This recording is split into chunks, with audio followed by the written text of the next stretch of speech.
오늘 말씀은 요한계시록 21장 1절로 8절까지 봉독하겠습니다. 또 내가 새 하늘과 새 땅을 보니 처음 하늘과 처음 땅이 없어졌고 바다도 다시 있지 않더라. 또 내가 보매 거룩한 성 새 예루살렘이 하나님께로부터 하늘에서 내려오니 그 예비한 것이 신부가 남편을 위하여 단장한 것 같더라. 내가 들으니 보좌에서 큰 음성이 나서 가로되 보라, 하나님의 장막이 사람들과 함께 있음에 하나님이 저희와 함께 거하시리니 저희는 하나님의 백성이 되고 하나님은 친히 저희와 함께 계셔서 모든 눈물을 그 눈에서 씻기심에 다시 사망이 없고 애통하는 것이나 곡하는 것이나 아픈 것이 다시 있지 아니하리니 처음 것들이 다 지나갔음이러라. 보좌에 앉으신 이가 가라사대 보라, 내가 만물을 새롭게 하노라 하시고 또 가라사대 이 말은 신실하고 참되니 기록하라 하시고 또 내게 말씀하시되 이루었도다. 나는 알파와 오메가요 처음과 나중이라. 내가 생명수 샘물로 목마른 자에게 값없이 주리니 이기는 자는 이것들을 유업으로 얻으리라. 나는 저의 하나님이 되고 그는 내 아들이 되리라. 그러나 두려워하는 자들과 믿지 아니하는 자들과 흉악한 자들과 살인자들과 행음자들과 술객들과 우상숭배자들과 모든 거짓말하는 자들은 불과 유황으로 타는 못에 참여하리니 이것이 둘째 사망이라. 아멘. 불멸하는 생명의 능력으로, 이런 제목으로 백안영 목사님 말씀해 주시겠습니다.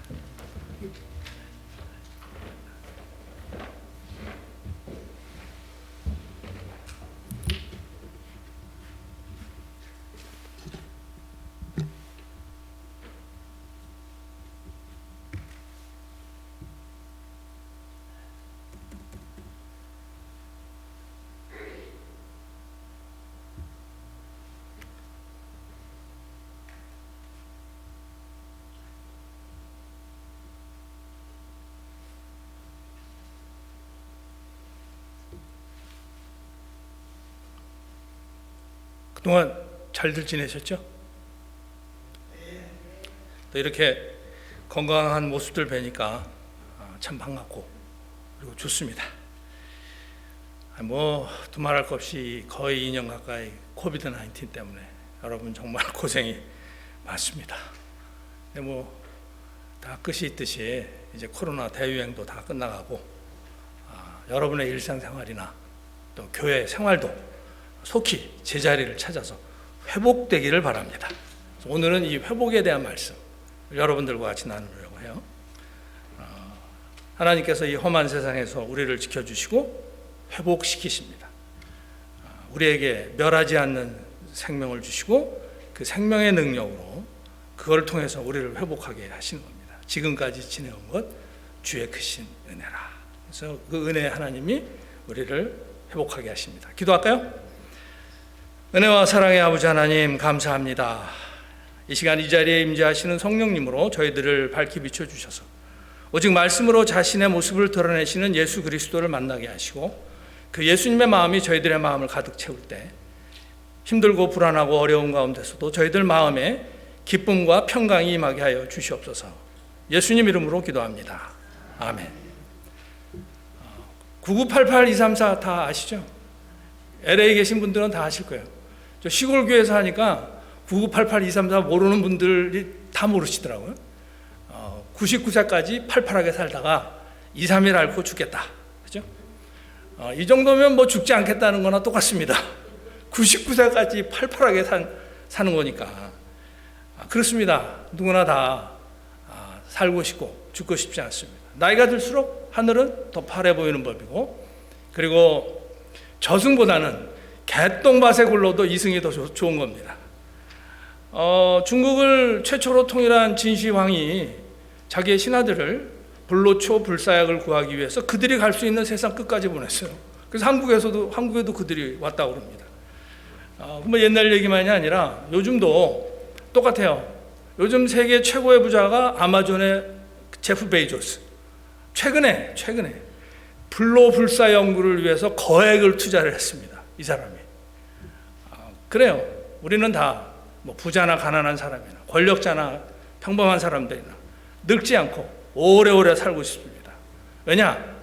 인간은 영적인 존재예요. 동물하고 달리 영적인 존재이기 때문에 불멸하려는 희망이 우리 속에 있는 거예요. 인간 속에는. 그런데 우리가 이 험한 세상에 살면서 고단하게 살아가는데 이제 억울한 일도 많이 당합니다. 뭐 티피컬하게 보면 남편에게 억눌려서 지나간 세월이 너무너무 억울하다 하고 애통해하는 그런 아내 이야기들 뭐 여기저기서 심심치 않게 듣습니다. 그리고 또 뭐 고생하다가 이제 좀 살만해졌는데 그만 뭐 죽을 병에 걸린 그런 이야기들 자주 들어요.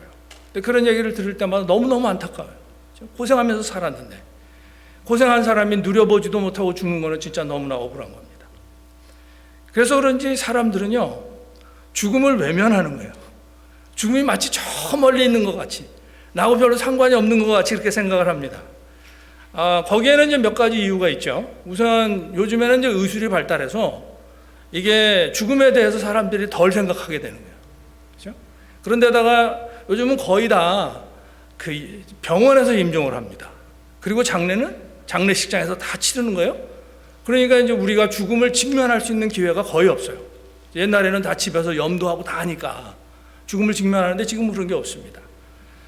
그런데다가 이제 오늘날의 세속 문화는 이제 현세에만 집중을 하니까 그것도 영향을 줍니다. 사람은 어쨌든 간에 반드시 죽고 아무도 그 죽음을 피할 수 있는 사람은 없습니다.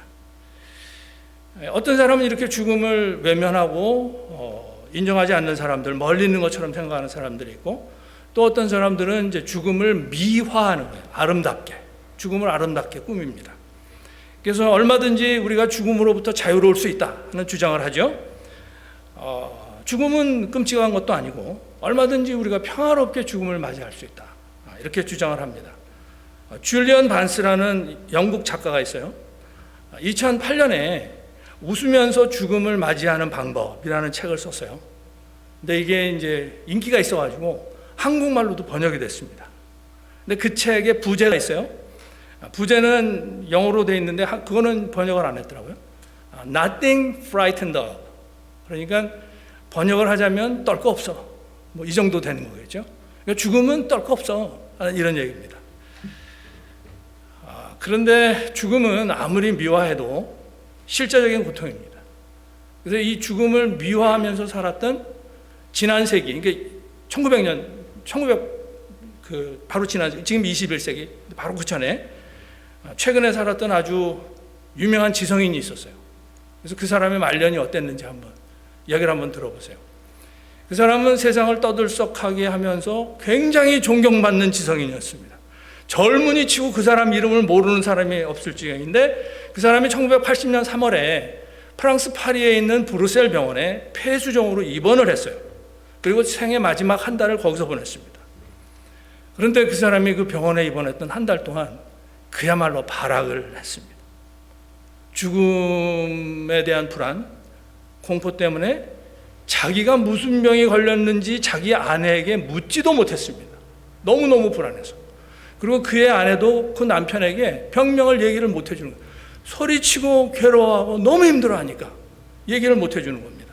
그런데 그의 아내도 그와 마찬가지로 그 시대를 풍미하던 최고의 지성인이었습니다.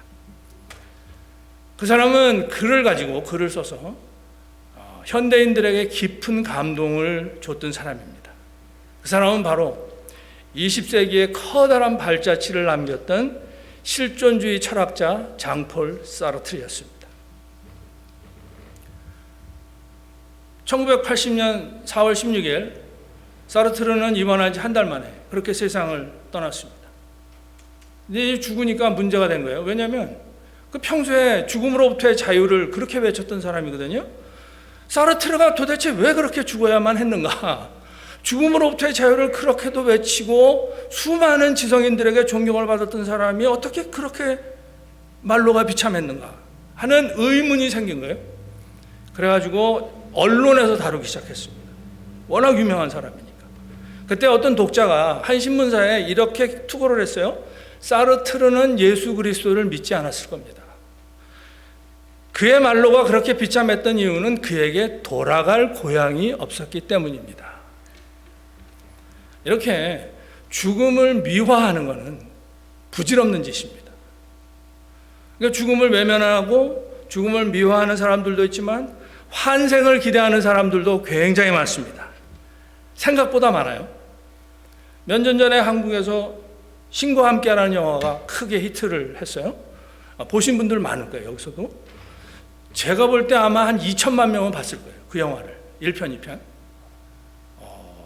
아주 많은 한국 사람들이 그 신과 함께 스토리에 공감을 하는 겁니다. 그 1편의 주인공이 김자홍인데 김자홍의 어머니는 벙어리고 생활 능력이 전혀 없습니다. 그래서 김자홍이 그 어머니를 부양하기 위해서 풀타임 소방대원을 하면서 부업을 2-3개를 하는 거예요. 그러니까 거의 쉴 틈이 없이 인생을 살아가는 거죠. 젊은이가. 김자홍만 그런 게 아니라 우리 이민자들 여러분들 정말 인생 쉴 틈 없이 고달프게 살아왔을 겁니다. 그런데 그 김자홍이 화재 현장에서 아이를 무리하게 구하다가 그만 죽고 맙니다. 고생하면서 선하게 살았던 김자홍이 허무하게 저승으로 가는 것은 너무 억울한 거예요. 그죠? 너무 고생하고 착하게 살았는데. 그래서 저승에 간 김자홍이 강림 차사를 비롯한 3명의 차사의 도움을 받아가지고 염라대왕 앞에서 자기가 의인이라는 것을 입증을 하고 환생을 합니다. 그런데 그러면 그 저승 차사들이 왜 이렇게 김자홍을 도와줬을까? 저승 차사도 한때는 사람이었던 사람이에요. 죽어서 저승에 온 거죠. 그런데 이 49명의 망자를 환생을 시키면, 도와주면 자기도 환생을 하는 거예요. 그러니까 이 저승 차사는 환생할 가능성이 높은 의로운 망자를 만나면 어떻게든지 도와줘가지고 환생을 시키고 자기도 환생하고 싶은 겁니다.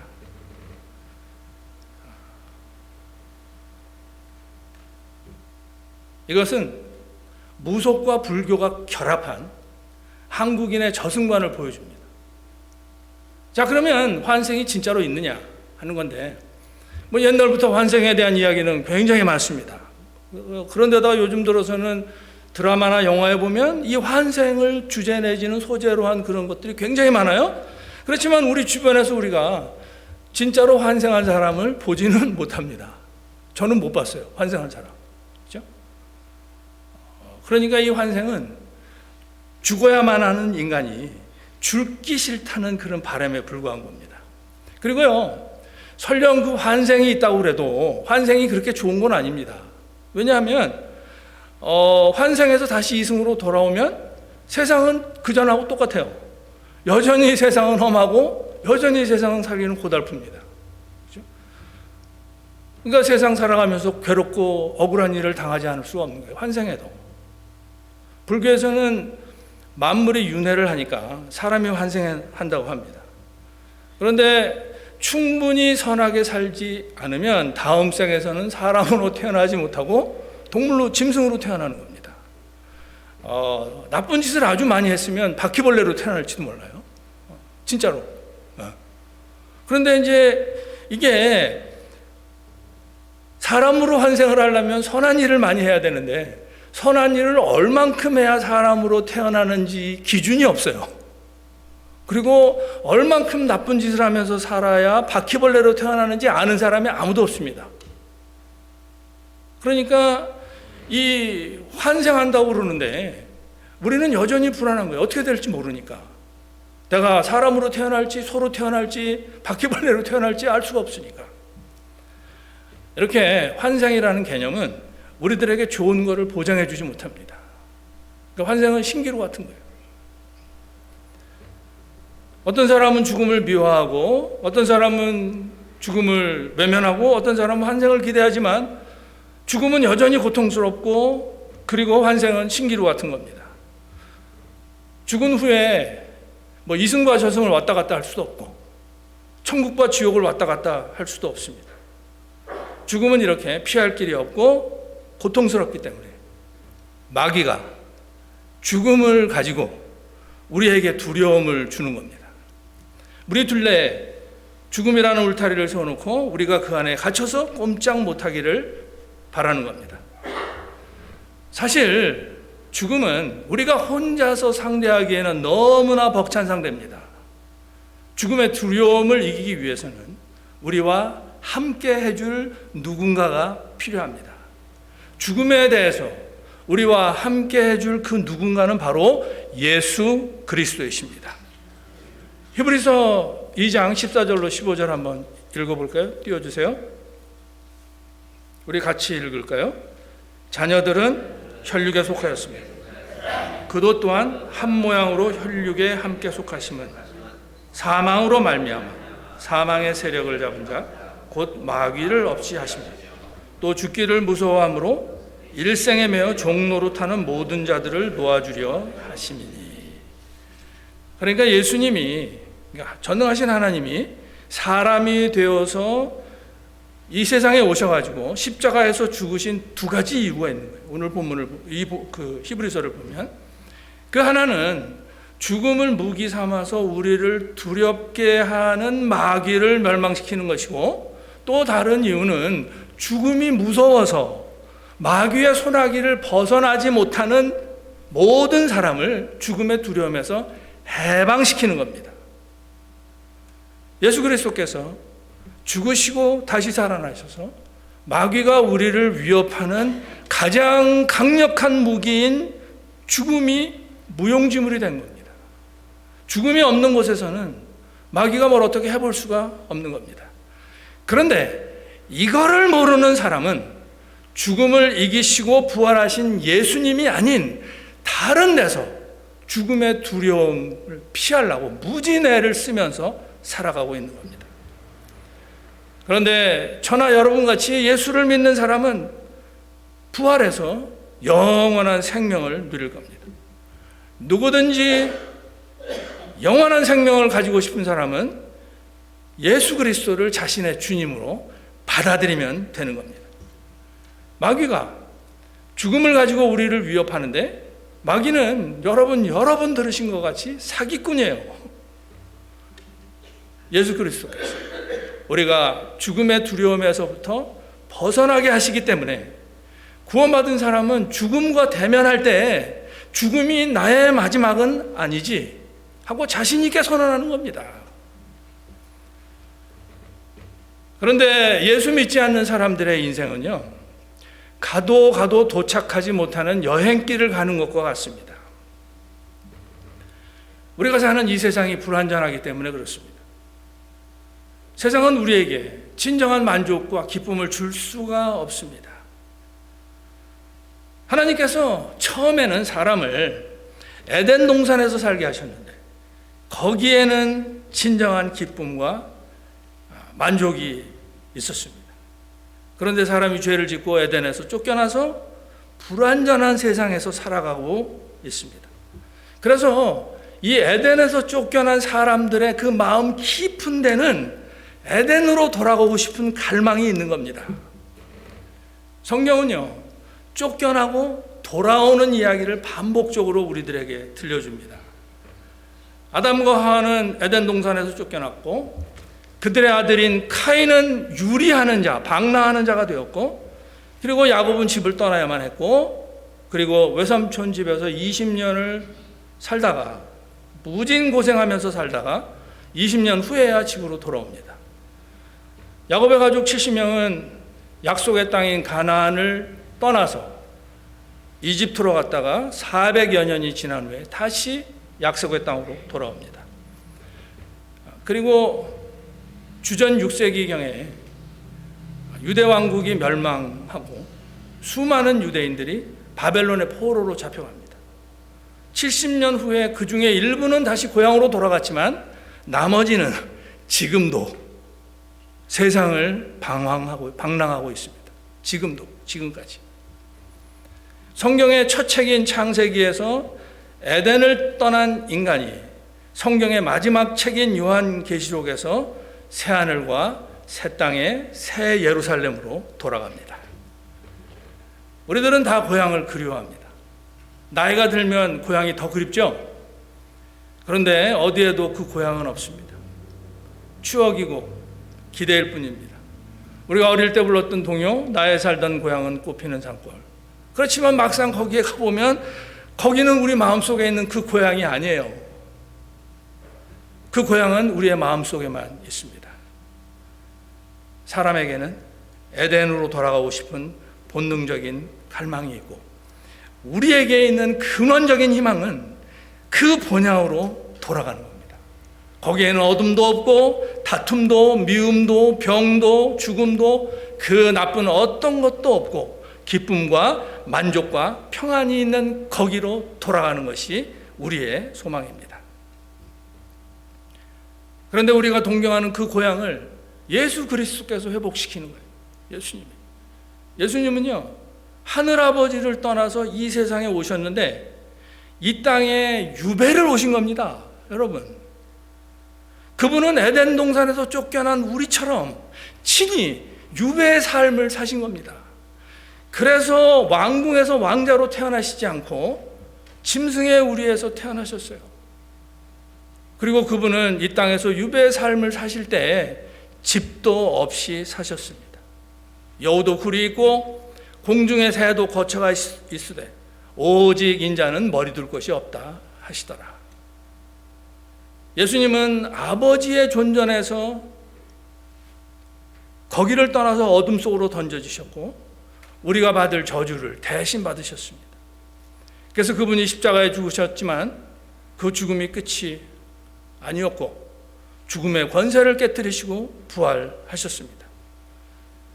예수님이 자신의 죽음을 통해서 우리의 죄의 대가를 다 치르시고 부활하셨기 때문에 사망의 권세를 이기신 겁니다. 그리고 그 예수님이 승리를 완성하시기 위해서 다시 오십니다. 다시 오시는 거예요. 주님이 다시 오실 때 믿음을 지킨 여러분은 칭찬과 영광과 존귀를 얻게 될 겁니다. 베드로전서 1장 7절 한번 볼까요?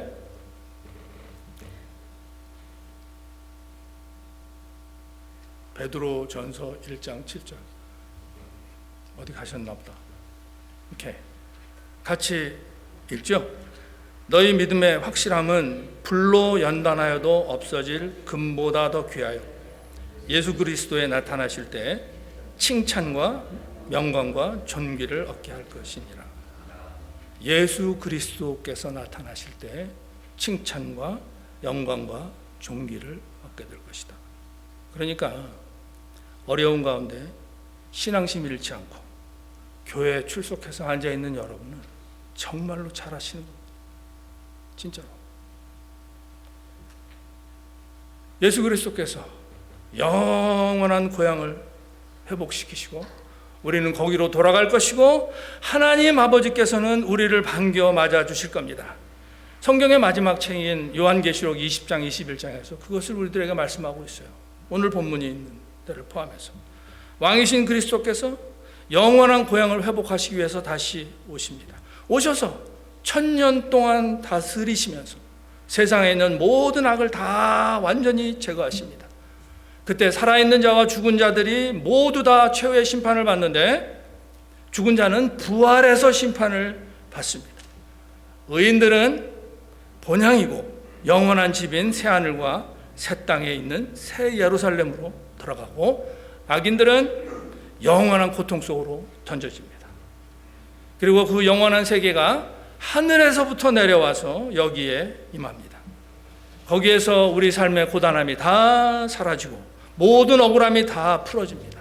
더 이상 상처도 아픔도 죄도 죽음도 슬픔도 전쟁도 없습니다. 우리는 거기서 먹고 마시고 노래하고 웃고 춤춥니다. 상상하지 못할 정도의 기쁨과 즐거움과 평안을 누리게 되는 겁니다. 영광을 누리게 되는 겁니다. 알파와 오메가요, 처음과 마지막이신 주님이 목마른 자에게 생명수를 거저주십니다. 그래서 예수 믿어서 생명수를 마신 사람은 불멸의 생명을 받아서 새하늘과 새 땅에 새 예루살렘으로 들어가는 겁니다. 그렇지만 예수 믿지 않고 하나님의 독생자를 믿지 않고 두려워하는 사람들, 흉악하게 사는 사람들, 살인하는 사람, 음행하는 사람, 점치는 사람, 우상 숭배하는 사람, 거짓말하는 사람은 불과 유황으로 타는 지옥으로 떨어지는 겁니다. 환생이라는 것은 없기 때문에 한번 저승에 가면 끝입니다. 천국에 가든지 지옥에 가든지 둘 중에 하나이고, 한번 정해지면 바꿀 수도 없습니다. 천국과 지옥을 왔다 갔다 할 수도 없고 이승과 저승을 왔다 갔다 할 수도 없습니다. 그러면 어떤 분들은 아마 이렇게 생각하실지도 모르겠어요. 뭐 설령 새하늘과 새 땅이 온다고 하더라도 그거는 먼 훗날의 얘기 아닙니까? 뭐 예수님 때부터 지금까지 벌써 한 2000년 지났고, 그런데 이 땅에서의 내 삶은 고작 길어봐야 이제 몇십 년밖에 남지 않았는데, 뭐 새하늘과 새 땅이 수천 년 수만 년이 지나서 올지도 모르는데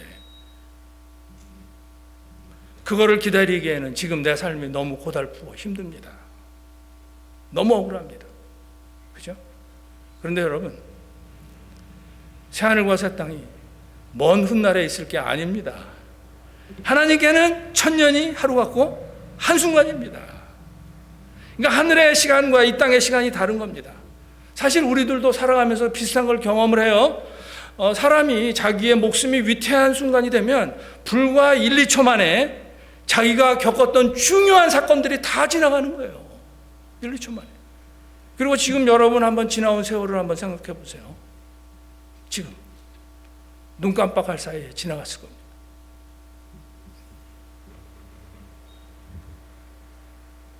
우리가 죽으면 새하늘과 새 땅은 눈 깜빡할 순간에 옵니다. 누구에게나 세상은 위험하고 사람은 고달프고 억울한 일을 많이 겪으면서 삽니다. 그래서 억울해서 이대로 죽기 싫은 거예요. 그래서 죽음을 미화하기도 하고 죽음을 외면하기도 하고 환생이라는 신기루 같은 생각을 품어보기도 합니다. 그런데 헛된 환생이 아닌 불멸의 생명을 얻는 길이 있는 겁니다. 그 길을 예수 그리스도께서 열어주시는데 많은 사람들이 그거는 말도 안 되는 얘기, 전혀 상식적이지 않은 얘기라고 생각을 하는 겁니다. 그런데 여러분, 사람은 영적인 존재이기 때문에 인생은 상식에 묶이지를 않습니다. 하나님께서, 전능하신 하나님께서 인간의 삶에 개입하시기 때문에 그 상식을 초월하는 일들이, 기적이 얼마든지 사람의 삶에서 일어나는 겁니다. 2012년에 그 5m가 채 안 되는 나무 보트에 몸을 의지한 채로 태평양에서 15주 동안 표류하던 남자가 기적적으로 구조된 적이 있습니다. 남태평양 마샬제도 키리바티 섬에 사는 테이토라는 사람인데 41살, 한참 건강할 때 매형하고 같이 바다 낚시를 나갔다가 깜빡 잠이 드는 바람에 표류를 하게 된 거예요. 표류가 시작이 되니까 연료와 식량은 금방 바닥나 버렸고요. 조난된 지 5주 만에 매형이 탈수로 죽었습니다. 뭐 테이토 역시 죽음을 바로 눈앞에 두고 있는 그런 때죠. 자기 매형도 죽고 자기도 탈수로 이제 죽는데 태풍이 몰려온 거예요, 그때. 그래서 태풍을 만나면 익사를 했어야 되는데 태풍이 비를 가지고 오니까 테이토는 배에다가 가능한 한 물을 많이 모았죠. 그게 매형이 죽은 바로 다음 날이었어요. 다시 몇 주가 지나고 이제 테이토가 기진맥진해가지고 기도하다가 쓰러져서 잠이 들었는데 배를 툭툭 치는 진동에 깼습니다. 상어떼가 배에 와서 부딪히는 거예요. 상어떼가. 그때 눈을 딱 들어서 보니까 어선이 지나가고 있어요. 그래서 어선에다가 구조를 요청해서 살아났습니다. 성한 사람도 망망대해에서 태풍을 만나고 상어떼를 만나면 목숨이 위험해지는데 죽기 직전까지 가서 기진맥진해서 할 수 있는 거라고는 기도밖에 없었던 테이토는 오히려 태풍과 상어떼에 의해서 살아났습니다. 죽음에서부터. 그런데요, 많은 사람의 자기의 인생이 망망대해에서 표류하는 것 같은데 어지간해서는 예수님 곁에 가까이 가려고 하지 않습니다. 왜? 예수님에 가까이 가면 위험할 것 같아요. 가까이 가면 위험할 것 같아. 자기가 하고 싶은 것도 못할 것 같고, 금전적으로도 손해볼 것 같고, 무엇보다도 인생이 너무나 몸이 건조해질 것 같습니다.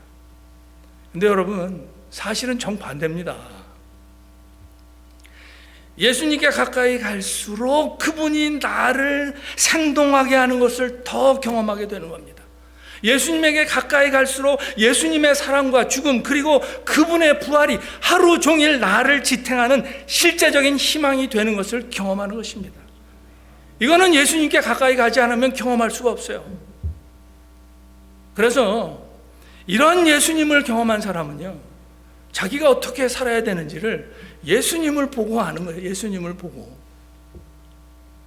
예수님 다시 오시잖아요. 예수님이 다시 오셔가지고 만물을 회복시키는 거예요. 만물을. 그렇다면 예수 믿는 우리는 만물의 회복을 위해서 뭐라도 해야 되는 겁니다. 뭐가 됐든 해야 되는 거예요. 그게 다시 오시는 주님을 맞는 지혜입니다. 성경의 복음서에 보면 열처녀의 비유가 나오죠. 출타한 주인이 저녁이 돼도 돌아오지를 않는 겁니다. 종들은 돌아올 주인을 맞이하기 위해서 등불을 밝히고 기다립니다. 어두워졌으니까. 슬기로운 종들은 여분의 기름을 마련했고, 그렇지 게으른 종들은 여분의 기름을 마련하지 않았어요. 그런데 주인이 계속 안 돌아오는 거예요. 밤이 깊어도. 그러니까 다 피곤해서 다 잠들었어요. 그러니까 슬기로운 종도 잠들었고 게으른 종도 다 잠들었어요. 그러니까 뭐 슬기로운 종이라고 그랬고 완벽한 건 아니라는 겁니다. 피곤하면 슬기로운 종도 잠이 드는 거예요. 근데 자고 있는데 주인이 왔다는 소리에 다 깼는데 어리석은 종들에게는 등불을 밝힐 기름이 없는 거예요. 그런데 비록 같이 잤지만 슬기로운 종에게는 돌아올 주인을 맞을 등불을 밝힐 기름이 있었어요. 그래서 등불을 밝히고 돌아온 주인과 함께 집 안으로 들어가고, 어리석은 종들은 집 안에 들어가지 못하고 내쳐집니다. 자, 그러면 돌아오는 주인을 맞으려면 등불을 밝혀야 되는데, 돌아오실 예수님을 맞이하기 위해서 우리가 밝힐 등불은 무엇이냐 하는 거죠. 예수님이 우리에게 주신 분명하고 가장 중요한 명령은 하나님을 힘을 다해서 사랑하고 내 이웃을 내 몸과 같이 사랑하라 입니다. 그러니까 등불을 밝히는 것은 하나님을 사랑하고 이웃을 사랑하는 겁니다. 그런데 만일 예수 믿는 사람이 이웃을 사랑하지 않으면 그거는 자기가 하나님을 사랑하지 않는다고 스스로 자백하는 거나 마찬가지입니다. 이웃을 사랑하지 않으면서 하나님을 사랑한다는 것은 위선이고 가짜이기 때문입니다. 그래서 하나님의 은혜를 받아서 회복된 사람은 힘들고 고달픈 이웃을 위해서 뭐가 됐든지 뭔가를 해야 되는 거예요. 뭔가를. 그렇죠? 뭐 이웃이 거창하게 들리시겠지만 여러분의 가정이 이웃이에요. 내가 아니면 다 이웃이죠. 그러니까 여러분은 가정이 회복되기 위해서 뭔가를 해야 되는 것이고, 고달픈 이웃들이 회복되기 위해서 뭐라도 해야 되는 것이고, 교회가 회복되기 위해서 뭐라도 해야 되는 것이고, 훼손되는 자연이 회복되는 일에 뭐라도 해야 되는 거예요. 망가져가는 이 사회가 회복되기 위해서 뭐라도 하셔야 되는 겁니다. 여러분, 행함이 있는 믿음만이 우리를 살린다는 것을 꼭 명심하시기 바랍니다. 우리 야고보서 2장 26절 한번 읽어볼까요? 같이 읽을까요? 영혼 없는 몸이 죽은 것 같이 행함이 없는 믿음은 죽은 것이니라. 그죠? 우리는 몸만 있는 게 아니라 영혼이 있다고 생각하는 사람들이잖아요. 영혼 없는 몸이 죽은 것처럼 행함이 없는 믿음은 죽은 것이다. 말씀을 마치겠습니다. 세상은 험하고 인생은 고달프고 억울한 일이 참 많습니다. 그래서 어떤 사람은 환생도 기도하고, 어떤 사람은 죽음을 외면하기도 하고, 어떤 사람은 죽음을 미워하기도 합니다. 그러면서도 두려움 가운데서 살고 흉악한 짓도 하고 마음과 말로 사람 여러 명 죽이고 음행도 하고 점도 치고 거짓말도 합니다.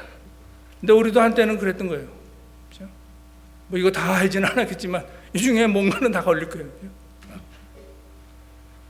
그런 우리들에게 불멸의 생명을 주시려고 예수 그리스도께서 십자가에서 죽음으로 우리의 죄의 대가를 다 치르시고 부활하셨습니다. 그러니까 위험한 세상에서 고달프고 때로는 억울한 삶을 사는 우리에게 예수님이 진정한 희망인 것입니다. 그래서 이 고달픈 삶에서 억울함이 풀어지는 길, 험한 세상에서 안전한 길, 고통을 겪기는 하지만 진정한 기쁨과 만족을 얻는 길이 예수 그리스도에게 있습니다. 그 주님이 왕이신데 다시 오실 것이고, 그때 악은 완전히 멸망당하고 죽음이 없어지고 여기에 새하늘과 새 땅과 새 예루살렘이 펼쳐집니다. 하늘에서 내려와서. 그러니까 신기루 같은 환생이 아닌 불멸의 생명을 얻는 길, 죽음을 넘어서 불멸의 생명으로 나아가는 길은 바로 예수 그리스도입니다. 그분은 처음과 마지막이고 알파와 오메가신데 그분을 믿는 자에게 생명수를 거저주시는 거예요. 그리고 여러분, 천년이 한순간입니다. 그래서 새하늘과 새 땅이 천년 후에 오건 만년 후에 오건 예수 믿는 사람은 죽음과 동시에 새하늘과 새 땅과 새 예루살렘으로 들어가는 것입니다. 우리는 하나님의 영을 지니 특별하고도 소중한 존재입니다. 그래서 이 세상에 살 동안은 참된 기쁨과 참된 만족을 누리다가 새하늘과 새 땅에서 하나님과 함께 사는 겁니다. 그러니까 우리에게 이러한 불멸의 생명을 주신 하나님을 영화롭게 하는 것이, 그 하나님을 영화롭게 하는 것이 우리 삶의 진정한 목적입니다. 만물을 회복하시기 위해서 다시 오시는 주님을 따라서 가정과 교회와 사회와 자연의 회복을 위해서 뭐라도 하는 게 하나님을 영화롭게 하는 구체적인 행동입니다. 하나님을 힘을 다해서 사랑하고 이웃을 내 몸과 같이 사랑하라고 우리에게 명령하셨기 때문에. 그리고 성령님은요, 하나님을 영화롭게 하는 우리들의 모든 필요를 다 채우십니다. 사랑하는 여러분, 저는요, 지금 여러분이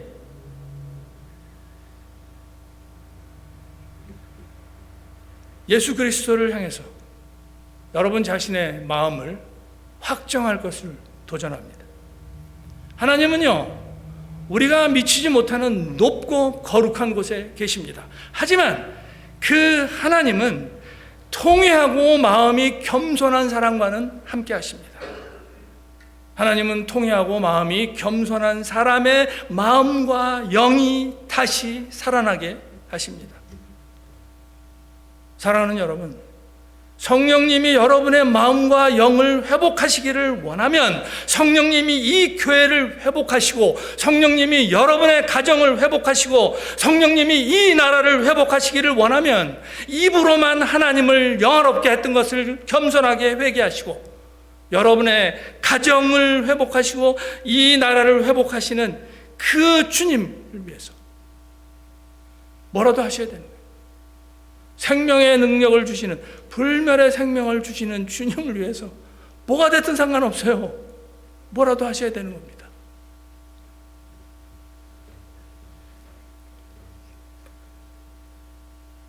우리 불멸의 생명을 주신 주님께 감사하고 다시 오시는 그 주님을 위해서 생명의 능력으로 회복에 동참하십시다.